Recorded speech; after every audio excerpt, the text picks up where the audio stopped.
I'm James. We're here with Lyndsey doing a little interview about kind of what happens while you're in school, and then as you graduate and move out of school, what life might take you to be doing. As we're getting up to speed, could you tell us a little bit about yourself and what you've been up to? Yes, James. It's so good to see you. Great to see you too. I was in the jewelry and metalsmithing program back in the day, maybe 2011, 2012, somewhere around there. And I started working for other jewelers after I graduated. And so I had my awesome education, then I went into the industry, bench jeweler world, and now I am full-time my jewelry business. So that's kind of what I've been up to. Great. So when you were in school, what did you think you would be doing? Were you always sort of focused on that you thought, all right, I'll work for other people and then head out into the world on my own, or you weren't really sure? Or? No, I was very anti being a bench jeweler. I was like, I'm not gonna do that. I'm just going to be a famous jewelry designer and be a top dog. That was more my thinking. Yeah. And then when a job opened up in Jackson Hole, Wyoming, I was like, this is where I'm gonna go and be a bench jeweler. And humble pie. So really that opportunity that came up as you were graduating sort of maybe shifted a little bit of what you were thinking of doing, or maybe do this for a little bit and then continue on that. Exactly. Yeah, exactly. Mm-hmm. And so, like, more specifically, since people might not be aware, I mean, I follow you on Instagram and see all of your adventures and everything, but if you could talk a little bit more about how your current adventure started beyond working for the bench jewelers now. Yes, definitely. So I move around quite a bit. I like to travel. And from Jackson Hole, I was a bench jeweler there for 3.5 years, and then I moved to Portland, Oregon, which is where my sister was. And also worked for a jeweler there, 2 jewelers there. And I started getting really tired because I've always had my jewelry business on the side. Always done shows or some kind of online or custom work. And having that plus working full-time for a jeweler, it was actually getting a little fatiguing. It's like having 2 jobs, like 2 full-time jobs at once. Yeah, and it almost would be better to do something different for someone else in a way. But lots of options. So I started also having just too many opinions about how I would do stuff. No, I mean, in between undergrad and grad school, like, I worked for other artists. Yes. And sometimes was like right in line with things and learned a tremendous deal and really enjoyed it. And then there were some other folks I worked for that it was like, well, I might have a better way to do it, but it's not my place to bring that up. Exactly. You kept showing up doing their vision, and you need to do that to some extent because it's their business. Yeah. So, and you're the skill, and But I started being like, okay, I'm starting to gather how I would run things, what choices I would make, what I would do.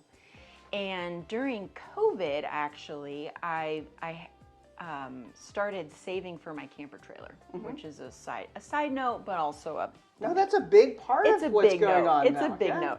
I've been wanting to do a camper trailer since 2013. I was like, could I do that? Could I have a build-out van? Could I do that lifestyle? Because my family and friends are all over the United States, and I try and keep relationships still a priority. So now I built this camper trailer last summer with my dad, who is a furniture maker. You remember him? Yeah, sure. He did a talk here at UNT. Yeah. And so we built it last summer and then traveled it out to Oregon in October of last year. And I was like, oh my gosh, it's real. My 13-foot custom build camper trailer has a workbench in it. Very important. And I have a whole vision for how I'm gonna do that. I'll do the making on the road and still do shows and see everyone. And now you're over in Fort Worth for a bit. Yes. And I mean, I see you online. You're making stuff. I am making stuff. Yeah.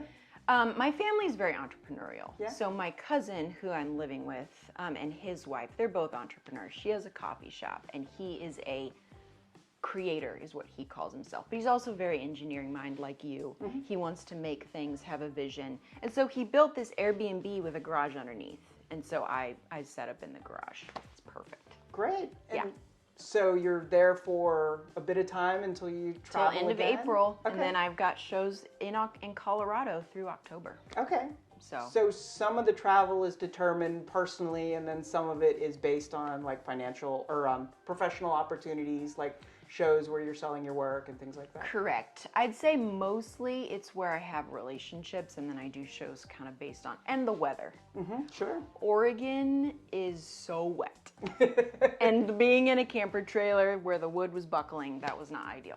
Mm-hmm. So Colorado, dry, warm, and my dad and stepmom are there. So yeah.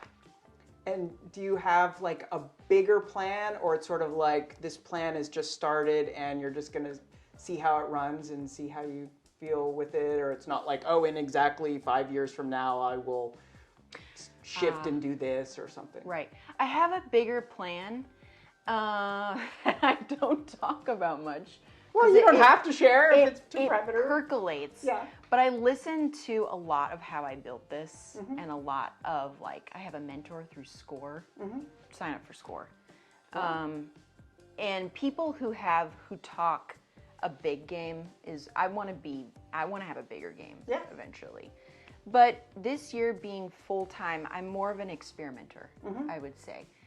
Learning from my customers, doing shows, what sells, what doesn't, how do I scale up, kind of gathering information for the mm-hmm. first year or two mm-hmm. is kind of where I'm at right now. And then scaling up and hiring and how do I want to do that later on is kind of in the back of my mind always. Which you've seen from like the bench jewelers that you worked with. Exactly. You saw, I mean, just like both of us were hired by other people, and we saw how they were necessarily running their practice or their studio or something like mm-hmm. that. Exactly. So do you have any suggestions or tips for students that are graduating and maybe not sure about stuff or feeling a little scared of like going out into the world, and they still want to be making whatever it is that they're making, whether it's sculpture or jewelry or something else, but how do they balance that going out into the world and, you know, getting a job? You kind of mentioned maybe even the benefits of having a day job that's different, that's not your creative energies or something. Mm-hmm. So I think do what you can, but I think going back to when I was graduating, it was not a seamless, here's my degree, and a bench jeweler job came up. I was working 2 catering jobs. I was posing for a figure drawing class, and then I became a private model for figure drawing. So it was piecing together, right, your practical income, and then also making jewelry on the side, and then planning for a move. So going back, but advice I would give is start to have your vision for just how you want to spend your time. Because I think, and then also having the practical side of how am I going to have an income and be creative at the same time. I've always balanced that. Mm-hmm. That's kind of general, but my vision is I want to have fun and I want to be inspired, no matter what. No matter what, if I have a business, if I work for someone else, those are my bottom lines, and having relationships. Also though, eat your humble pie. Not only like learn from James and Anna, ask a lot of questions for people who have what you want. If there are so many people who have businesses, reach out to them, ask them questions, buy them a cup of coffee. We're not reinventing the wheel here. Right, yeah. We're trying to learn from people who you want to be. And I have my version of people who I want to be, and I ask them questions. Yeah. So I think utilizing your resources while giving back is, for me, it's essential. Mm-hmm. It's essential for being successful.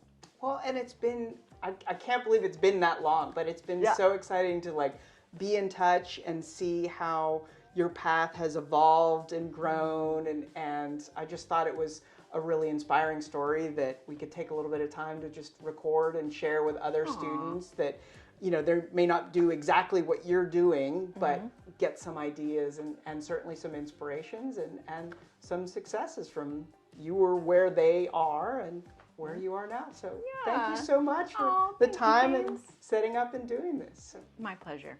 All right. Well, thanks so much. Hope that was a little bit of inspiration for you today. Yay!